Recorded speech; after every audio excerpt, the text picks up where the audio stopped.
우리에게 주시는 하나님의 말씀은 구약성경 시편 1절에서 6절의 말씀입니다. 여호와는 나의 목자시니 내게 부족함이 없으리로다.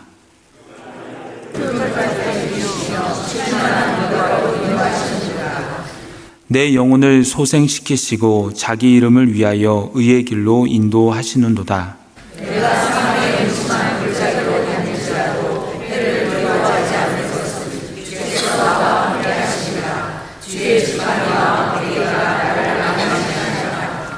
주께서 내 원수의 목전에서 내게 상을 차려주시고 기름을 내 머리에 부으셨으니 내 잔이 넘치나이다. 내 평생의 선하심과 인자하심이 반드시 나를 따르리니 내가 여호와의 집에 영원히 사느니라. 아멘.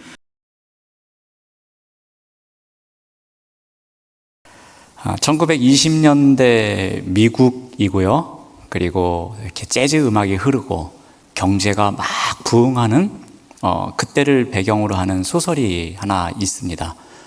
위대한 개츠비라는 소설인데요. 아마 제목은 많이 들어보셨을 것입니다. 이 소설은 화려한 겉모습 뒤에 숨겨져 있는 한 인간의 씁쓸한 이야기를 다루고 있습니다. 이 주인공 개츠비는 매우 가난한 집에서 태어났습니다. 그리고 젊은 시절에 이 전쟁을 앞두고 만난 데이지라는 여인을 엄청 사랑했습니다. 하지만 데이지는 이 부유한 집안의 딸입니다. 그래서 넘을 수 없는 사랑, 이루어질 수 없는 사랑이었습니다. 그래서 개츠비는 마음속에 한 가지 꿈을 품습니다. 내가 돈을 많이 벌어서 부자가 되겠다. 그러면 데이지는 나에게 올 거다라는 그런 꿈을 꾸게 됩니다. 그는 수단과 방법을 가리지 않습니다. 돈을 벌기 시작합니다. 그리고 부를 쌓습니다. 그런 가운데 이 뉴욕의 외곽에 대저택을 마련합니다. 그리고 그곳에서 매일 밤 파티를 엽니다. 수백 명의 사람들이 찾아와 파티를 즐깁니다. 그런데 정작 찾아오기를 바라는 데이지는 오지 않습니다. 그는 남편과의 그 현실적인 삶을 선택합니다. 개츠비는 이 사랑을 위해서 모든 것을 걸었습니다. 하지만 그의 삶은 배신당한 채 끝나게 됩니다. 사고가 있었고 오해가 있었고 그 일로 인해서 총에 맞아서 사망하게 됩니다. 더군다나 그의 장례식에는 거의 모든 사람이 찾아오지를 않습니다.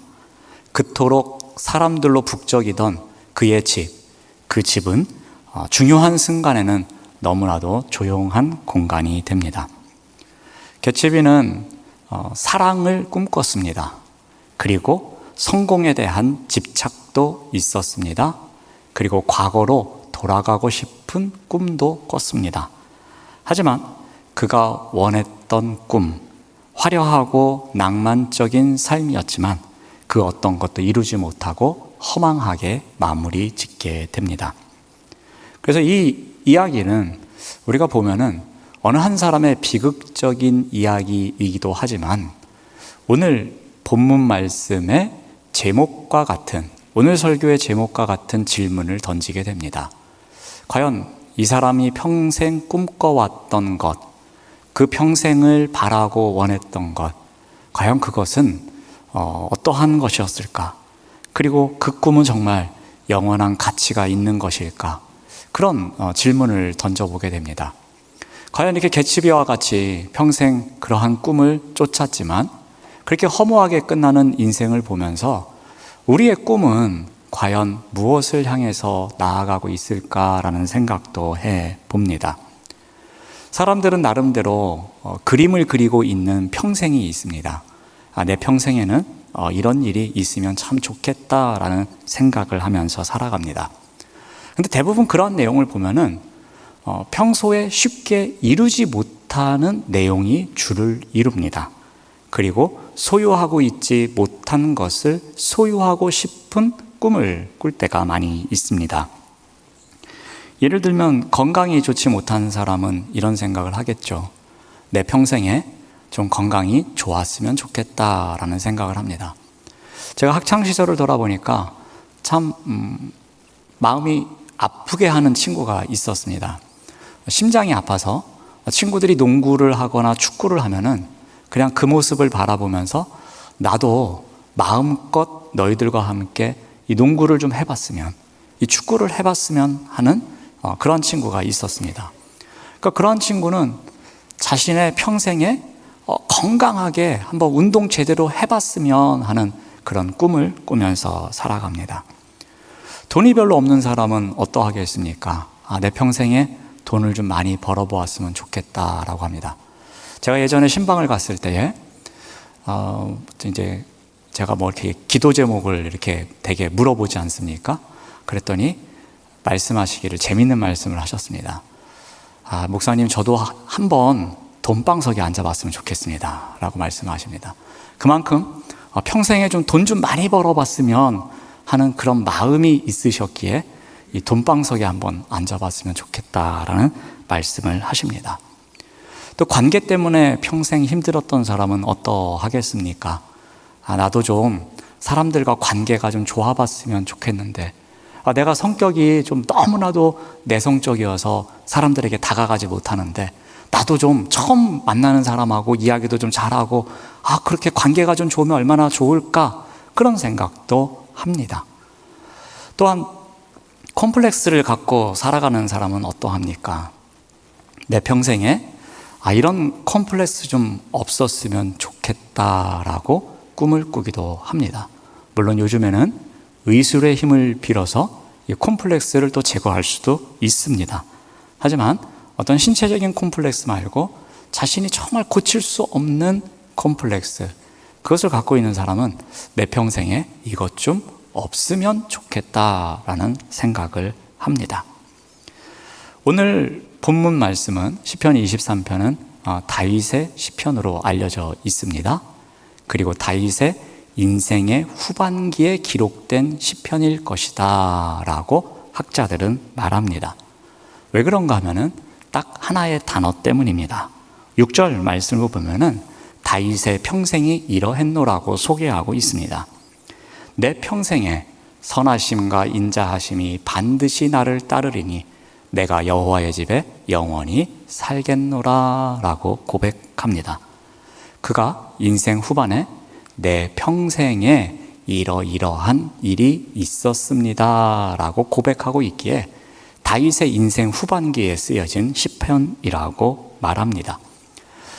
이 부분을 우리 23편 6절 말씀을 제가 다른 번역본으로 한번 읽어드리면 이러합니다. 여호와의 선하심과 사랑하심이 내가 죽는 날까지 나와 함께 하실 것이 틀림없습니다 라고 합니다. 그러니까 다윗이 인생의 후반기에 자신의 인생을 돌아봅니다. 그런데 내가 평생 동안 살아오면서 갖고 있었던 확신이 한 가지 있었다는 겁니다. 그것이 무엇이라고 합니까? 내 평생에 여호와께서 나를 사랑해 주시고 여호와께서 나를 향하여서 선을 베풀어 주셨고 여호와께서 언제나 나에게 자비를 베풀어 주셨어 라는 그 믿음, 그 믿음의 확신이 있었노라고 자신의 인생을 요약해서 고백하고 있습니다. 자, 그러면서 이런 표현을 씁니다. 여호와의 선하심과 인자하심이 반드시 나를 따라왔다라고 말합니다. 이 따르다로 번역된 단어는 다르게 표현을 해보면 끈질기게 추격하다라는 의미가 있습니다. 마치 어떤 형사가 이 범인을 잡기 위해서 끈질기게 쫓아가는 것, 끈질기게 따라가는 것처럼 여호와의 인자하심과 여호와의 선하심이 자신의 인생길에 있어서 계속해서 따라왔노라고 고백하고 있습니다. 그런 확신이 지금 다윗에게 있는 것입니다. 이 세상의 모든 것은 다 변할지라도 나를 향한 그 하나님의 사랑, 그 하나님의 인자하심, 그것은 어느 순간에도 변함이 없었다는 겁니다. 항상 내 인생길을 따라오면서 그 사랑을 베풀어 주셨노라고 그가 고백하고 있습니다. 그것도 어느 한두 번이 아니라 평생 그러한 일이 있었노라고 다윗이 고백합니다.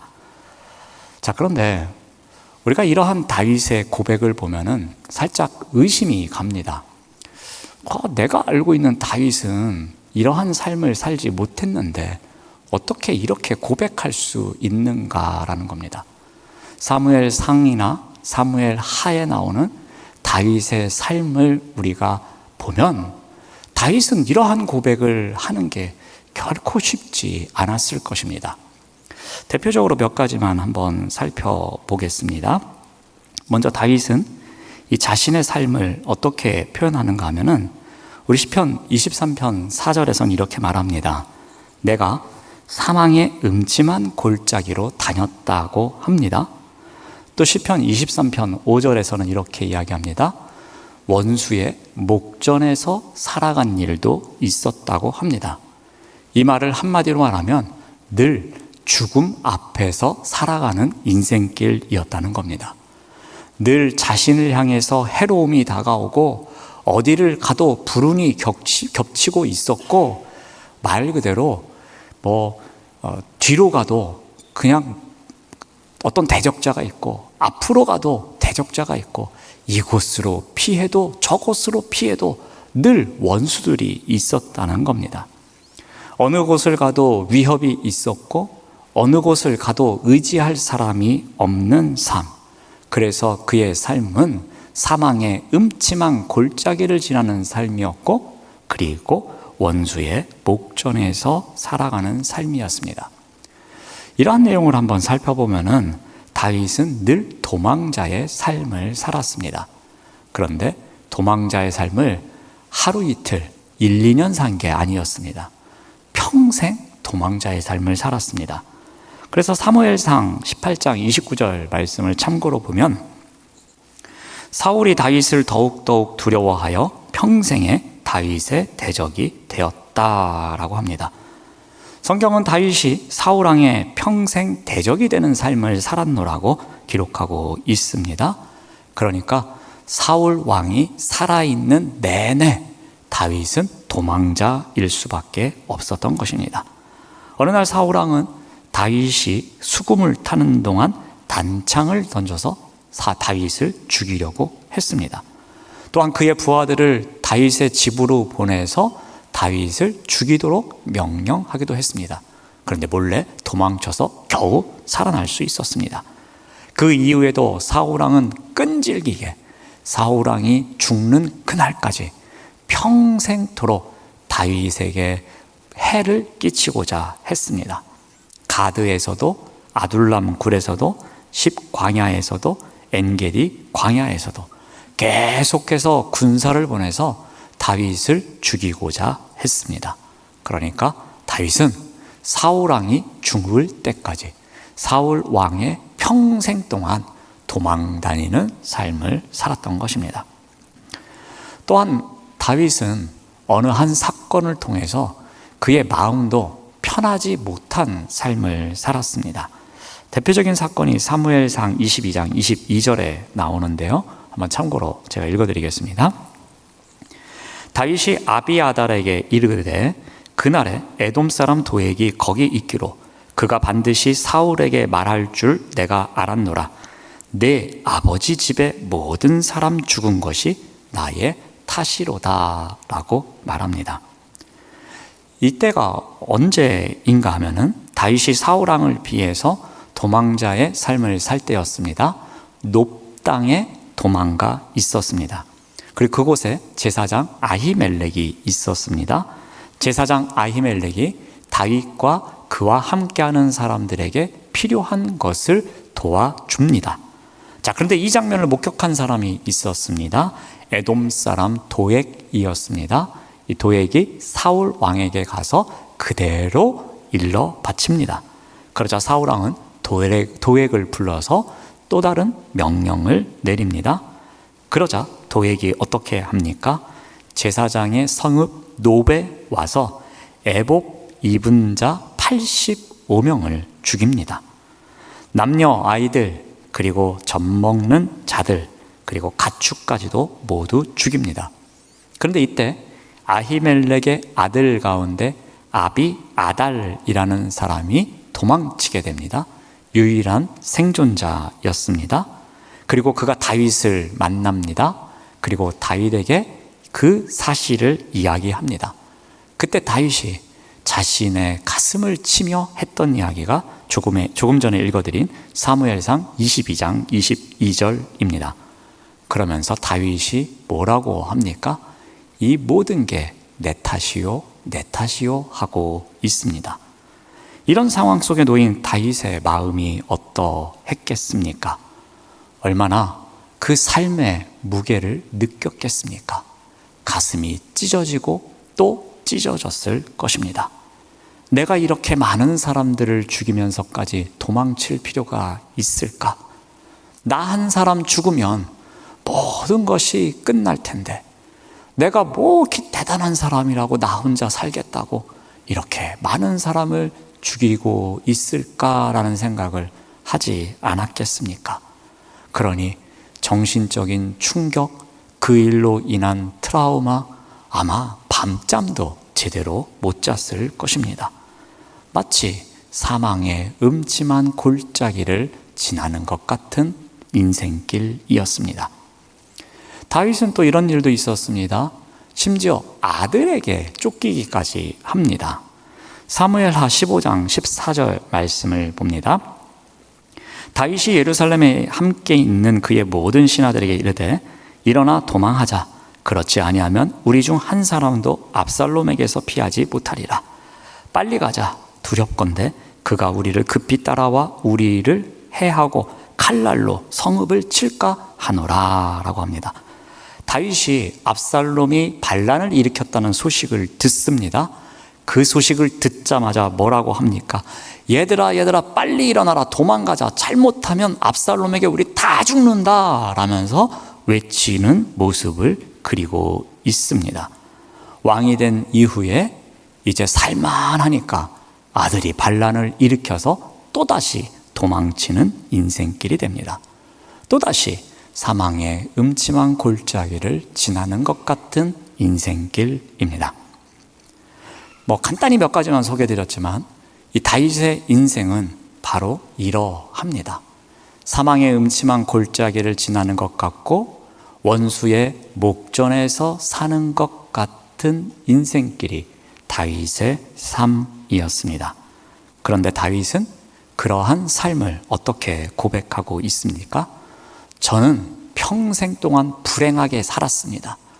불행하다 못해 제 인생만큼 불행한 사람 없을 것입니다. 내 평생 한 글자로 정리하라면 불행, 그렇게 답합니까? 그렇지 않습니다. 그럼에도 불구하고 다윗은 저의 평생은 하나님께서 인자하심으로, 하나님께서 사랑하심으로, 하나님께서 저에게 은혜를 주셔서 저는 너무나도 행복한 인생이었습니다. 저는 그 확신이 변함이 없습니다 라고 고백하고 있습니다. 상식적으로 불가능한 고백입니다. 자, 그렇다면 우리가 한 가지 궁금해집니다. 다윗이 이렇게 고백할 수 있었던 비결이 어디에 있었는가입니다. 그것을 시편 23편 1절에서 다음과 같이 기록하고 있습니다. 여호와가 나의 목자이시기 때문에, 그래서 내가 부족함이 없었기 때문에 나는 평생 그 하나님께서 함께 하셨노라고 저는 확신합니다 라고 고백하고 있습니다. 다윗의 확신은 여호와께서 나의 목자가 되신다는 믿음에서 시작됐던 것입니다. 나의 목자, 나를 위해서 이끌어 주시는 목자였기에 내가 늘 부족함이 없었기에 나는 이러한 고백을 할 수 있습니다 라고 말합니다. 다윗은 자신을 양에 비유합니다. 그리고 하나님을 목자에 비유하고 있습니다. 다윗은 한때 양치는 목동이었습니다. 그래서 양과 목자 사이의 관계를 정확하게 알고 있었습니다. 양이 시력도 좋지 않습니다. 스스로 길을 못 찾아가는 것도 알았을 것입니다. 풀을 뜯어먹고 살아야 하지만 스스로 풀밭을 찾을 수도 없고 물가에 갈 수도 없는 동물이라는 것을, 홀로는 생존할 수 없는 동물이라는 것을 알고 있었습니다. 그래서 양에게는 목자가 꼭 있어야 한다는 기본적인 원칙을 다윗은 알고 있었습니다. 그래서 자신과 하나님과의 관계를 양과 목자의 관계라고 이야기를 합니다. 그래서 다윗은 목자이신 하나님이 자신을 어떻게 했노라고 이야기합니까? 시편 23편 2절 말씀을 봅니다. 그가 나를 푸른 풀밭에 누이시고 쉴만한 물가로 인도하셨다는 겁니다. 마치 목동이 자신이 키우는 양을 풀밭으로 인도해서 풀을 먹게 해주고, 그리고 물가로 인도해서 물을 먹게 해주듯이 여호와께서 내 인생의 목자가 되어주셔서 나를 푸른 풀밭으로 쉴만한 물가로 인도하셨기에 나는 부족함이 없었노라고 고백하고 있습니다. 그 목자가 되시는 여호와가 계셨기에 나는 부족함이 없었노라고, 그래서 나는 정말 행복했노라고 고백합니다. 그런데 여기서 중요한 것이 한 가지 있습니다. 내게 부족함이 없으리로다 라는 문장의 동사 시제입니다. 이 시제가 미완료로 쓰여지고 있습니다. 이것은 지금 부족함이 없는 상태가 아니라는 겁니다. 즉, 지금 엄청 부족한 상황입니다. 이것도 없고 저것도 없고 또 없고 있어 본 일이 별로 없는 상황입니다. 여전히 부족한 상황입니다. 필요한 것도 많은 상태입니다. 그런데 어떠한 믿음이 있는 겁니까? 목자이신 하나님께서 그 부족함을 채워주실 것이라는 믿음이 있는 것입니다. 목자이신 여호와께서 공급해 주실 것이라는 믿음이 있는 것입니다. 지금 아직 이루어지지 않은 상태에서 지금 다윗은 믿음으로 고백하고 있는 것입니다. 그러면서 내 평생에 행복했노라고 말합니다. 여호와가 나의 목자이셨기에 이 모든 것이 가능하다고 합니다. 여호와가 목자이시기에 부족한 것이 없다고 합니다. 여호와가 목자이시기 때문에 푸른 풀밭에 누울 수 있었다고 합니다. 여호와가 목자이시기에 쉴만한 물가로 갈 수 있었다고 합니다. 여호와가 목자이시기에 나의 영혼이 다시 소생할 수 있었노라고, 언제든지 의의 길로 갈 수 있었노라고 고백합니다. 아무리 사망의 음침한 골짜기를 지나는 것 같을지라도 주께서 지팡이가 되어주셔서 내 인생길을 이끌어 줬다고 합니다. 심지어 원수의 목전에 있는 상황일지라도 하나님께서 넘치는 은혜로 나에게 은혜를 베풀어 주셨노라고 말합니다. 언제나 여호와께서 목자가 되어주셨기에, 그래서 부족함이 없었기에 이러한 일이 가능했다고 합니다. 여호와가 나의 목자라는 믿음이 바로 나의 평생을 결정했음을 알려줍니다. 이와 같은 고백이 우리 모두에게 있기를 바랍니다. 오늘 우리가 살펴본 시편 23편을 내용상 보면은 신뢰시라고 합니다. 또는 확신시라고 합니다. 하나님에 대한 끝없는 신뢰, 하나님에 대한 변함없는 확신, 그것을 고백했다 그래서 신뢰시 또는 확신시라고 말합니다. 그리고 조금 전에도 말씀드렸지만 시편 23편에 나오는 대부분의 동사는 미완료 시제로 사용되고 있습니다. 지금 일어난 일이 없습니다. 그렇지만 앞으로 일어날 것에 대한 확신을 갖고 소망을 갖고 기록한 시편이기도 합니다. 그 확신, 그 소망이 어디서 왔습니까? 내 평생에 선하심과 인자하심이 있었기에, 언제나 부족함 없이 채워주시는 목자이시기에 앞으로도 나의 인생길은 그와 같을 것이라는 확신으로 고백한 믿음의 시입니다. 이러한 삶이 여호와의 집에 거하는 삶이라고 말합니다. 그러한 믿음이 있기에 자신은 여호와의 집에 영원히 살겠노라고 말합니다. 여호와의 집은 어떠한 의미가 있습니까?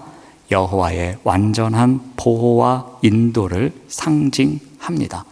그래서 시편을 마치면서 마지막에 시편 23편 6절처럼 내가 여호와의 집에 영원히 살리로다 라고 고백하고 있습니다. 우리 또한 이러한 고백을 날마다 하면서 살아가면 참 좋겠습니다. 이러한 고백을 하기 위해서 우리가 늘 찬송을 통해서도 우리가 훈련을 했으면 좋겠습니다. 우리 잠시 후에 부를 288장이 바로 이러한 훈련을 할 수 있는 찬양이기도 합니다. 후렴구가 이러합니다. 이것이 나의 간증이요 이것이 나의 찬송일세 나 사는 동안 끊임없이 구주를 찬송하리로다 라고 합니다. 나 사는 동안 끊임없이가 어떠한 의미입니까? 내 평생에입니다. 내 평생에 무엇을 하겠노라고 합니까? 구주를 찬송하며 살아가겠노라고 고백합니다. 이러한 고백이 우리의 고백이 되어야 할 것입니다. 내 입술을 통해서 끊임없이 불평만 이야기하는 것이 아니라, 내 입술을 통해서 끊임없이 누군가를 험담하는 것이 아니라, 내 입술을 통해서 끊임없이 부정적인 말만 하는 것이 아니라, 내 입술을 통해서 누군가에게 상처 주는 말만 하는 것이 아니라, 내 입술을 통해서 끊임없이 구주를 찬송하는 삶이 있어야 할 것입니다. 그런 찬송하는 삶 가운데 그렇구나, 내 인생에도 여호와께서 나의 목자가 되어주셔서 나를 부족함 없이 이끌어 주시는구나 라는 믿음의 고백을 하게 된다는 것입니다. 이러한 고백을 하며 살아가시는 우리 모두가 되시기를 바랍니다. 기도하겠습니다. 하나님 감사합니다. 하나님의 선하심과 인자하심이 내 평생에 함께 하신다는 믿음으로 끊임없이 하나님을 찬송하는 삶을 살아낼 수 있도록 인도하여 주시옵소서. 예수님의 이름으로 기도드립니다. 아멘.